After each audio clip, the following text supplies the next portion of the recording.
s babičkou přijeli z dovolené a na mě a byli v 10. patře a na mají výtahy, tak jdou. Ve druhém patře dědeček se zastaví a říká nemluv a dělej, tak si dál.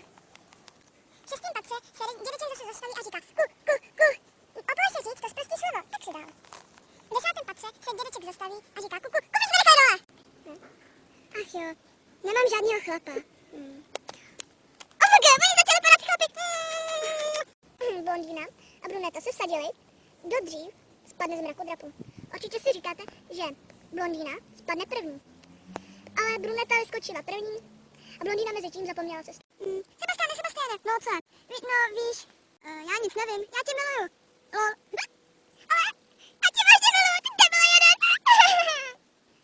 Mami, co se děje, děda se aby se vystavila. Vážně? Ne, ve sprše. Někdy si vážně říkám, že mám to nejhorší jméno na celém světě. Jsi si tím jistý? No, kdo by se mohl jmenovat hůř než prd?